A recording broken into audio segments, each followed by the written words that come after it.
आयुर्वेद में रोग की दृष्टि से रोगों का विभाग किया।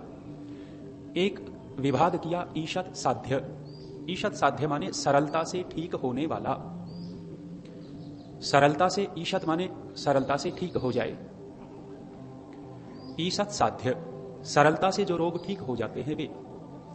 दूसरा कहा है कृच्छ्र साध्य। कृच्छ्र साध्य का तात्पर्य है रोग ठीक तो हो जाएगा लेकिन कठिनता से ठीक होगा। मेहनत ज्यादा करनी पड़ेगी, तपस्या ज्यादा करनी पड़ेगी, दवाइयां ज्यादा दिन तक लेनी पड़ेगी, परहेज पथ्य अधिक दिनों तक करना पड़ेगा। इसको कहते हैं कृच्छ्र साध्य। और एक होता है याप्य। याप्य का तात्पर्य है कि रोग ठीक तो नहीं होगा लेकिन उसको हम कंट्रोल में रखे रह सकते हैं। याप्य का तात्पर्य है हम औषधियों से, अपनी दिनचर्या से, पथ्य से उसको कंट्रोल में रखेंगे, दबाए रखेंगे। इसको कहा है याप्य। और एक विभाग किया है असाध्य। असाध्य रोग अर्थात जो कितनी भी दवाइयां खाएं, कितना परहेज करें, वो जाएगा नहीं। वो रोग शरीर में आ गया तो ऐसे जो रोग होते हैं, अब क्रम देख ले, जो असाध्य रोग होते हैं वो हमारे बड़े पाप का फल है। जिसने बहुत भयानक पाप कर रखे हैं उनके शरीर में असाध्य रोग आ जाएंगे, अर्थात वो रोग जाएंगे नहीं, शरीर को लेकर के ही जाएंगे।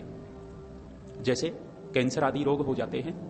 कैंसर जैसा रोग शरीर में आ जाता है, अनेक बार पकड़ में आ जाए तो ठीक हो जाते हैं बहुत सारे लोग, अन्यथा ये रोग ऐसा है ये शरीर को लेकर के ही जाता है। कई बार ठीक भी हो जाता है तो एक भी कोई कण कैंसर का शरीर में रह गया तो वही फिर से सक्रिय हो जाएगा और शरीर को लेकर के जाएगा। ऐसे जो रोग होते हैं वो हमारे पाप कर्मों का फल है। अन्य बहुत सारे रोग होते हैं, बवासीर जैसा रोग ये ठीक ही नहीं हो पाता, इलाज खोज रहे लोग लेकिन अनुवांशिक भी चलता है।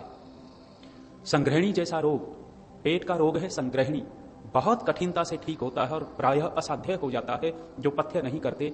ये जो रोग आ जाते हैं ये हमारे पाप कर्मों का फल है। तो आचार्य चाणक्य कहते हैं दारिद्र्य रोग, दरिद्रता, शरीर में भयानक रोग आ जाना, रोगी होकर के जीवन जीना, ये हमारे किसी पिछले किए हुए पाप कर्मों का फल है।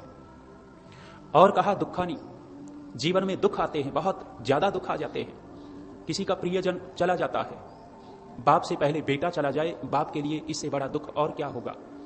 बहुत बड़ा दुख होता है पिता के लिए, उसके बेटे की अर्थी बाप को कंधे पर उठानी पड़े, पहाड़ जैसा दुख कहा है।